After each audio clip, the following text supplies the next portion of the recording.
Welcome to Beyond the Press Release, a production of Gorcom, in which we take the time to sit with small cap executives after they put out news. With us today, happy to have him back, but this time as a chairman of CurrencyWorks. He's Cameron Schell. The company trades on the CSE under CWRK, and for our friends in the US, CWRK there as well. For those who don't know the story, CurrencyWorks is, let me give you the official description, a fintech company building products across the blockchain ecosystem. But what they're really doing is building digital currencies for brands, for companies, for communities who can't do it themselves. They're doing both digital assets, security tokens, and more than just lip service, not just talking a big game, because this is now the hot thing in the markets. CurrencyWorks clients include KodakOne, that's right, the technology and image software behemoth that we all know. CSE, the Canadian Security Exchange, through Odyssey Trust. Barrett-Jackson auto auction, the biggest automotive auction company on the planet, and many, many more. But the bottom line is they're not just talking the talk, they're walking the walk. And Cameron, let's talk about today's press release. Welcome back, my friend. Thanks so much, George. It's always so great to be with you. You just got the right energy. You just get it, brother. I love it. Hey, it's easy to have the energy when you're doing the kind of things that you're doing at all your companies. Most of the people at home know you for Dragonfly, DFLY, but they may not know you're the chairman of CurrencyWorks. So this is exciting for us. Today's headline: CurrencyWorks announces zero-cost energy crypto mining platform. So there's a lot to absorb there for people, right? That's a big chunk. Before we get into the details of it, this is a major problem. A lot of people don't know it is. How big of a problem are you solving? Well, I mean, it depends if you're asking if it's an economic problem, an environmental problem, or an ethical problem. So on all accounts, it's as big a problem as you could imagine. In fact, it's probably the underlying problem and largest threat to the cryptocurrency space. So, you know, there's always, it's interesting once you start to get adoption, right, that now the issue becomes scale. And the scaling issue within the cryptocurrency space is environment, ethics, and energy. And energy, right? I mean, that's really, and so if you don't get those things solved, this thing really isn't going to get global adoption, which really hasn't even started on the cryptocurrency space yet. As big as it is and as exciting as it is, we haven't even come close to the tipping point of a global adoption yet, and it will never get there unless these three primary issues are solved. And explain, if you can, because then I want to go into how you guys are solving it. For example, how is energy is probably the one that people know most about, and most people don't even know that. But give us an example of the energy problems that are out there around the crypto space and why it's so important for you guys to solve it. Yeah, so the energy problems, quite frankly, are the fact that the miners, right, in the data centers, the amount of energy that they're using up mining the cryptocurrencies, Bitcoin in particular, but mining these cryptocurrencies in order to verify the transactions, in order to unlock the blocks. Now, you know, we talk about the efficiency of cryptocurrency on one hand, which is all part of the, you know, the appeal and the upside of the potential scale. But on the back end of this, with the size and the amount of energy that's getting burnt up, and again, we haven't even begun to hit even a small amount of scale here. And when that does, the energy consumption numbers are just through the roof. And so until we solve the reduction of energy costs, the whole space really isn't going to be in a spot to be able to scale properly. Yeah, on the front end, we all see the great efficiencies. Yeah. I'm George. I'm sitting here somewhere in the greater Toronto area without giving my specific address. And here's Cam, somewhere in the world, New Zealand. You could be in Africa, and through a wallet, I can shoot you some cryptocurrency, and you've got it. And that's super efficient. But what we don't know, right? The big problem most people don't know about is the energy and everything it takes to get to that point. So let's talk about what you guys are doing with this. I mean, it almost sounds too good to be true. Zero cost energy crypto mining platform. You don't have to describe the technology behind, I mean, maybe a little bit, but generally speaking, how are you guys able to accomplish something that a lot of people aren't really able to accomplish? Yeah, so I think if you don't mind, I want to back up just a little bit and say, you know, we're a software dev company. We built some fantastic cryptocurrencies, some great blockchain infrastructure, some amazing payment rails at scale. And somebody says, well, why are you guys getting into the mining space? And the reality for us is we're getting into the mining space because we have larger and larger customers that are onboarding with us all the time. And what they want to do is ensure continuity of cost and of operations. And in order to do that with their own altcoin, they want to ensure that they've got a mining community, right? That whether, there's many different ways to proof your proof of work or proof of stake or verify your transactions. But more times than not, mining is an important component to that. So we often operate nodes for our customers, and we vertically integrated deeper into that value chain so that we're actually doing the mining work as well. So in order to keep the fuel costs as low as possible, which ultimately translates into lower transaction costs for our customers, or for their customers, more importantly, we have to do whatever we can to drop those costs. And so that's why we're in the mining business. So our objective isn't to be the biggest miner in the world. Our objective is to be a miner for our customers that can provide them the service at zero cost. And that was the premise of why we did this. And, so basically, and that's a really important distinction, because you're not doing this, say, hey, George, we suddenly want to start mining as much Bitcoin as we, and not that you won't mind doing that, but that's not your primary driver, right? Yeah. Your primary driver is GeorgeCom wants you to help them create a token or a cryptocurrency, and you want to make sure that at the end of the day, I can do that as efficiently. What were you doing before this for GeorgeCom or for other clients? Yeah, were you working through other platforms?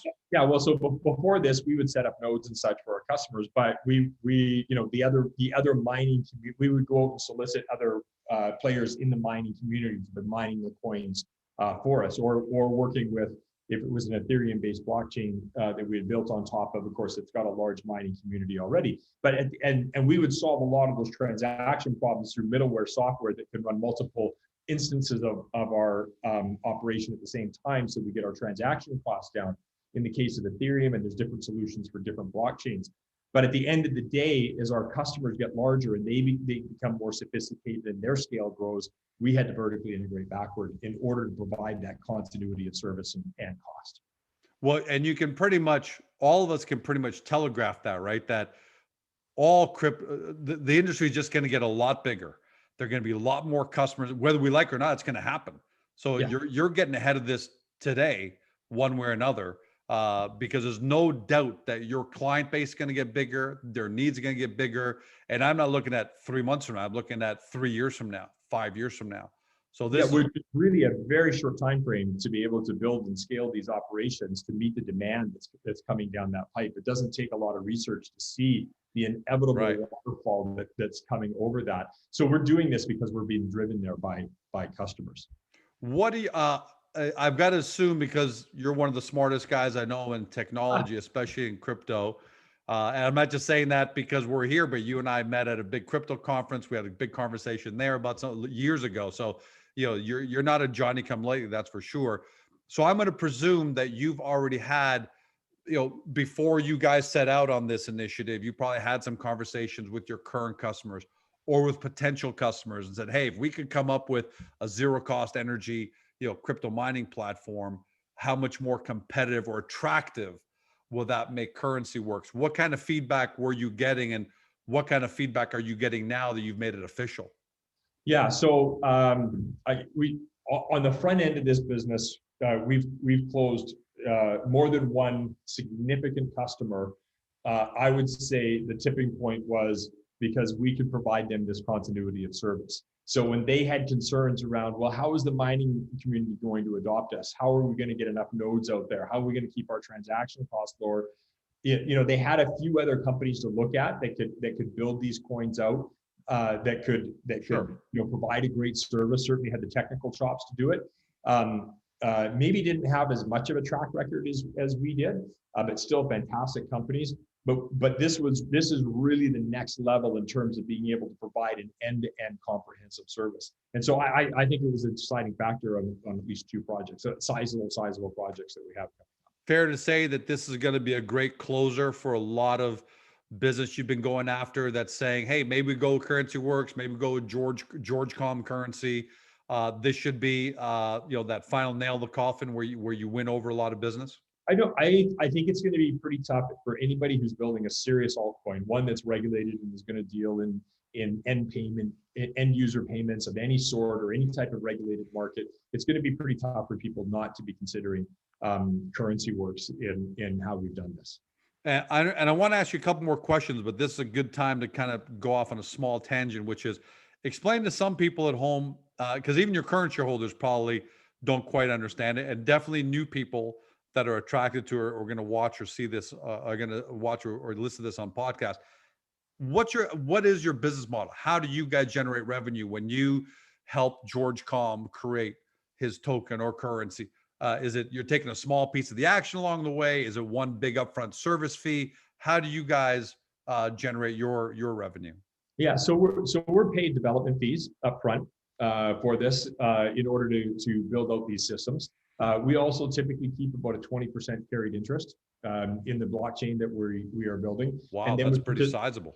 Yeah, well, yeah, and sometimes we'll take a little less upfront, especially on some of the projects we really like, because we see a 5 or 10 or 15-year view of this thing and where the transaction volume goes, which also means that we keep a little piece of the transaction volume happening all the time. And then of course there's ongoing licensing and service contracts, which pays for our overhead. But the real upside for us is owning 20% of those networks as we go forward. How are you finding your customers, Cam? Because there are a lot of companies out there. Agoracom doesn't even know that it will need tokenization of its ecosystem one day, or isn't even sure if it's going about it. So the number of companies that are actively looking for your services can't be that big yet, and yet you're landing some incredible companies, like we said, KodakOne, the CSC, Barrett-Jackson, BitRail.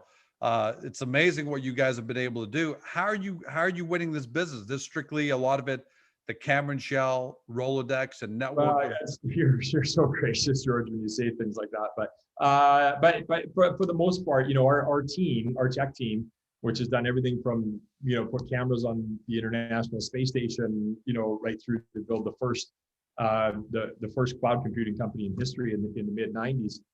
We've been around for a long time and we've been together for a long time.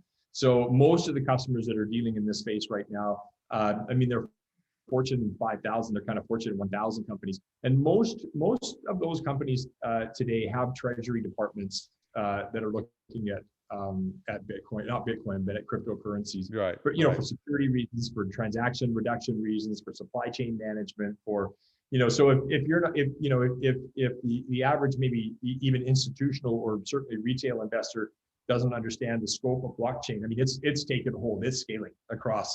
It's completely scaling across enterprise right now. So there are lots and lots of, you try to find blockchain developers right now. It's a pretty tough thing to do. So there's certainly more business out there for everybody who's qualified.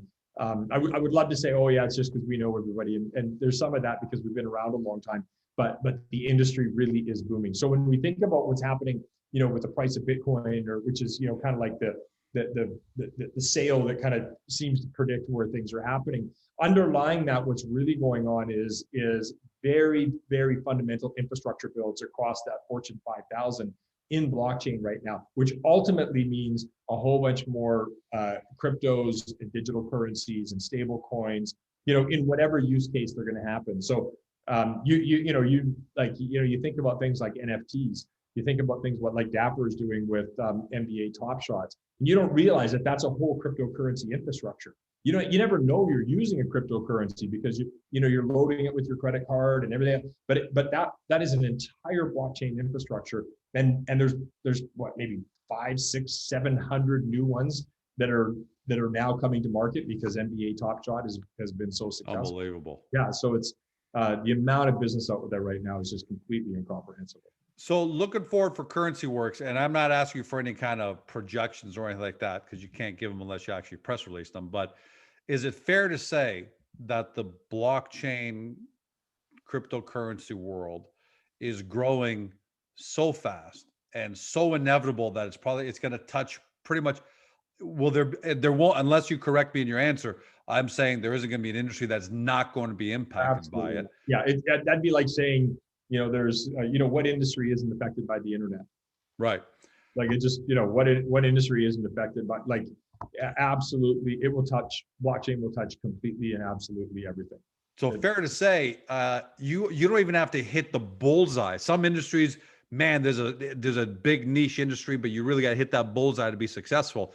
And not that you guys aren't or not capable of it, but this is going to be a really big market that's going to leave more than enough opportunity on the table for CurrencyWorks to be successful. So is the only question when you look out 12 months, 36 months, 48 months, is it only a question of degree of success, Cam? Or do you ever worry about, man, I wonder if we're going to be viable 12 months from now? I wonder if we're going to be viable 12 months, 24 months. What I don't worry about is, are we going to be relevant? We are absolutely going to be. We can't help ourselves at this point. We have such a strong bench, and we've built enough product out there. We've got enough, momentum that in 12 months from now, we will be relevant. I always worry about if we're going to be viable. I'm a bit of a fan of the old Andy Grove of Intel, who's, only the paranoid survive.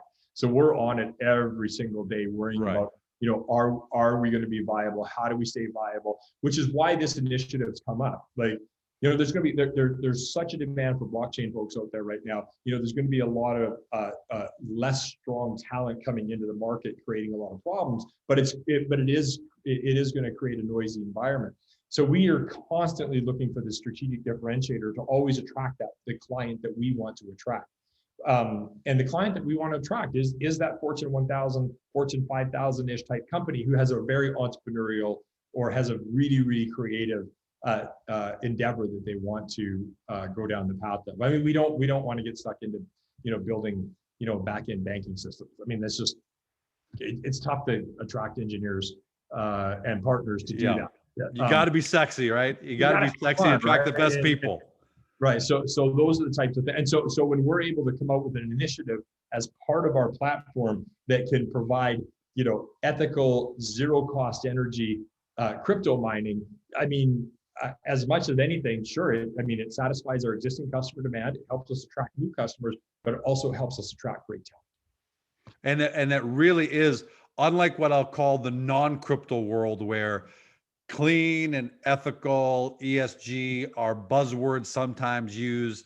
ABC Widgets uses those to kind of telegraph an awareness so that they look good.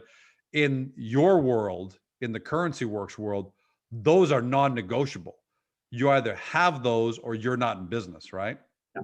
No, absolutely. I mean, the whole ethos of the community that came out around decentralization was all about creating a better world, getting out from underneath the man, deregulating, but in a way where it couldn't be oppressed by certain governments. And, I think the whole industry also got carried away with itself because in decentralization, what a lot of this generation that really has been fantastic in bringing this to market hasn't realized is that a lot of the rules and the regulations that were in place weren't put in place to oppress or weren't put in place for conspiracy reasons. They were put in place, for consumer protection. And so if you can't work within that framework, you're not really going to get true mainstream adoption.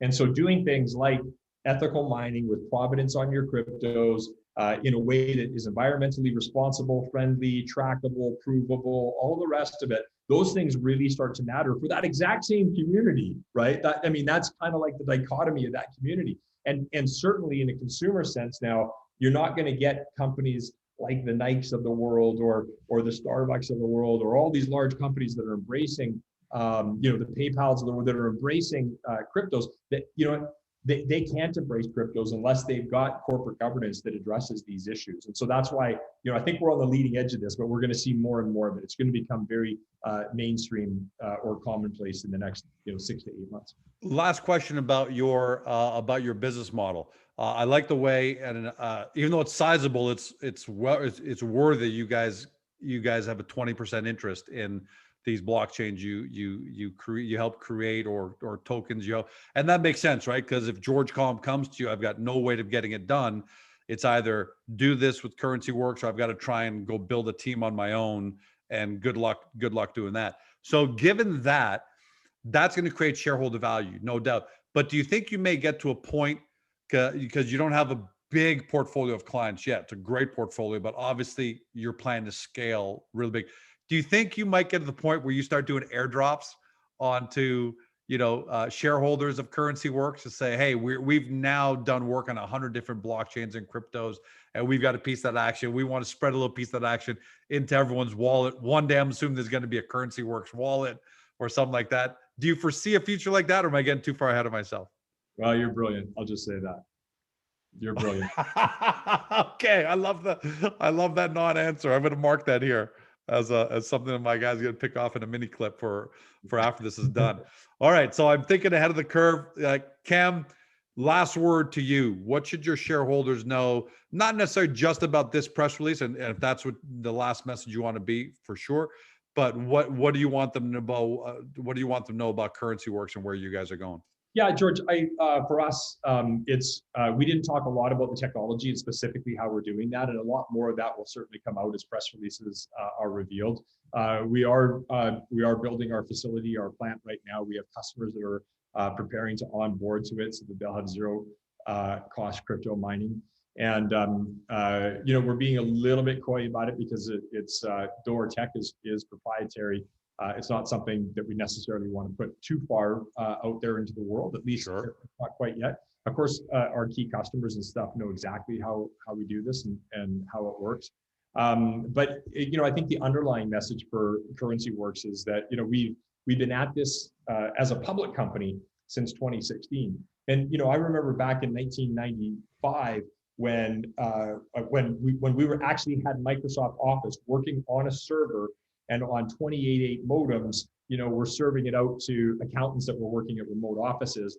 And 99% of the people we talked to said it was the stupidest idea in the world. Until we signed Great Plains, which was an accounting software that said, hey, wait a minute, our auditors, customers, they could really use this. And, a few years later, it was a, $3.5 billion NASDAQ company. Now we hit the tech boom, all right, but it's the same thing. Like where we're at today in terms of what we're building for CurrencyWorks.